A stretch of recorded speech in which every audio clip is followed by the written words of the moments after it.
I didn't go looking for a mystery. London after the war doesn't advertise them. Everything is already explained. Bombs fell, buildings broke, the city rebuilt itself, cause and effect, rubble to renewal. History wrapped up neatly, like a report stamped complete.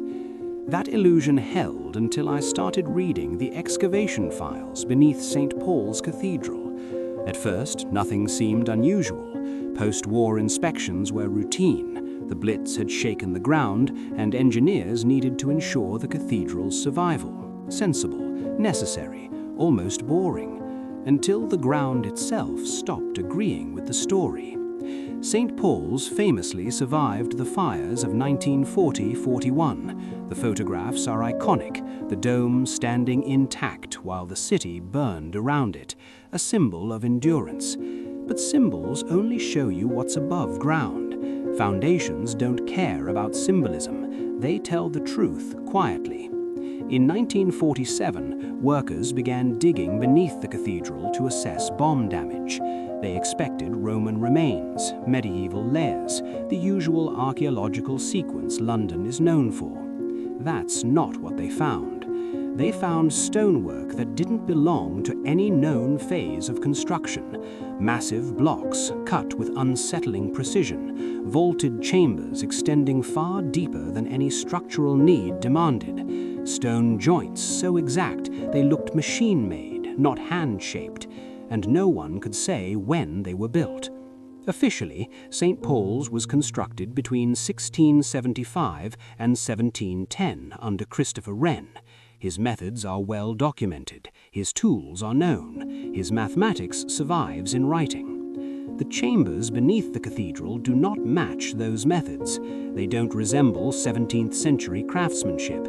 They don't resemble medieval improvisation. They resemble something engineered, planned, measured, calculated with an accuracy that shouldn't exist in that era.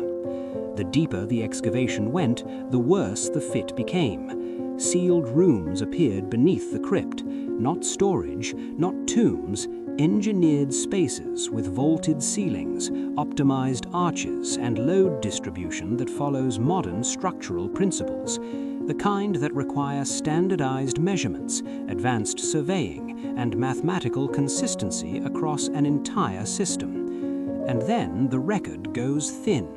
No detailed diagrams, no published surveys, no photographs of the most anomalous chambers, only brief administrative notes, vague phrases, recommendations to secure, stabilize, and seal.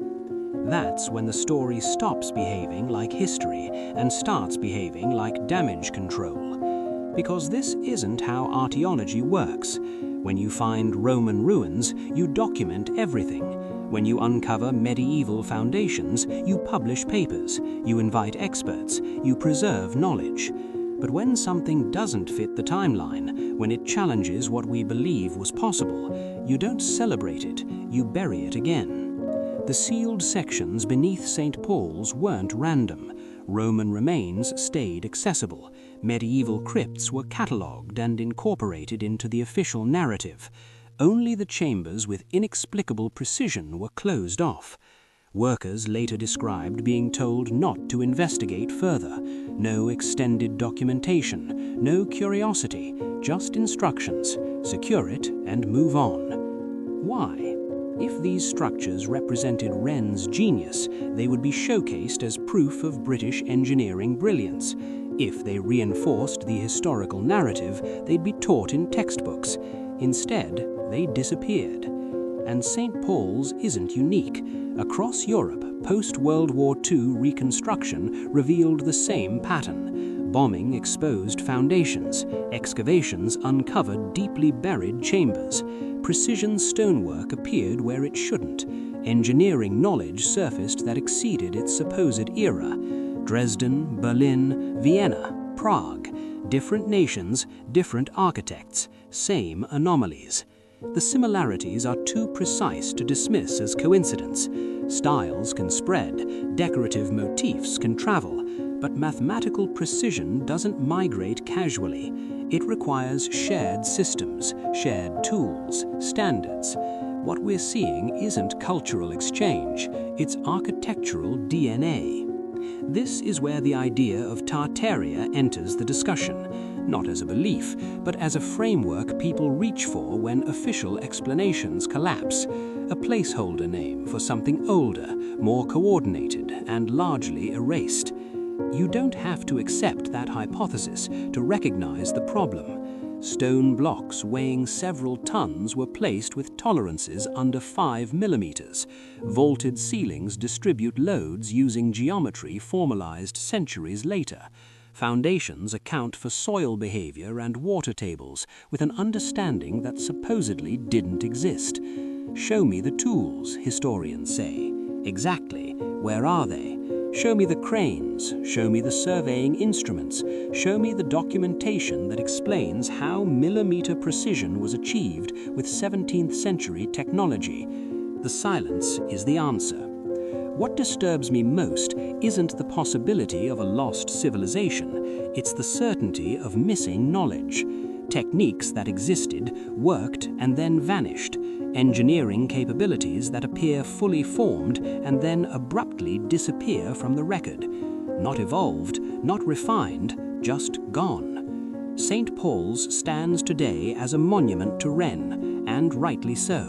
What we see above ground is his achievement, but beneath it lies something older, something inherited rather than invented. A foundation that doesn't belong to the story we were taught. The bombing opened the ground, the excavations revealed inconsistencies, and then the ground was closed again. Not necessarily out of malice, not necessarily out of conspiracy, but out of discomfort.